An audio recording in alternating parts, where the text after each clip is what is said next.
भगवद गीता अध्याय 2 श्लोक 63। क्रोधाद्भवति सम्मोहः सम्मोहात् स्मृतिविभ्रमः स्मृतिभ्रंशात् बुद्धिनाशः बुद्धिनाशात् प्रणश्यति।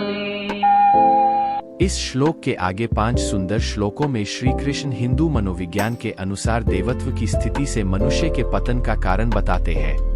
इसका एकमात्र प्रयोजन है महाबाहु अर्जुन को सभी ओर से इंद्रियों को वश में रखने के महत्व को समझाना।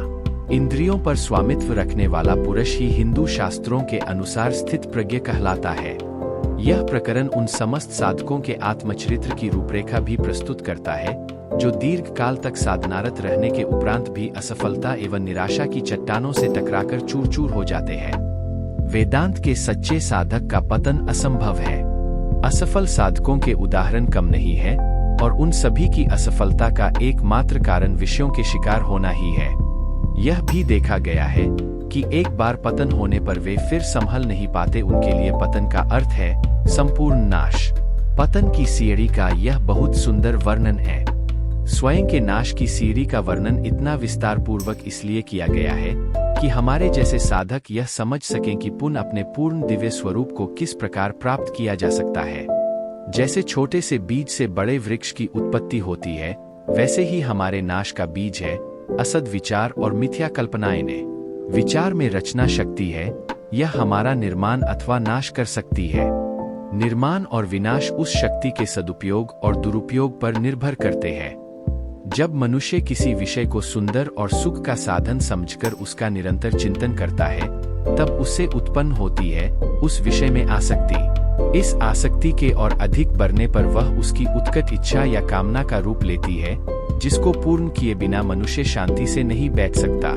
यदि कामना पूर्ति के मार्ग में कोई विघ्न आता है, तो उस विघ्न की ओर होने वाली प्रतिक्रिया को कहते हैं क्रोध। क्रोध का परिणाम यह होता है कि मनुष्य जहाँ जो वस्तु या गुण नहीं है, उसे वहाँ देखने लग जाता है, जिसे मोह नाम दिया गया है।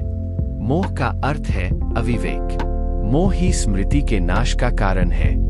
क्रोध के आवेश में मनुष्य सभी संबंध भूलकर चाहे जैसा व्यवहार कर सकता है।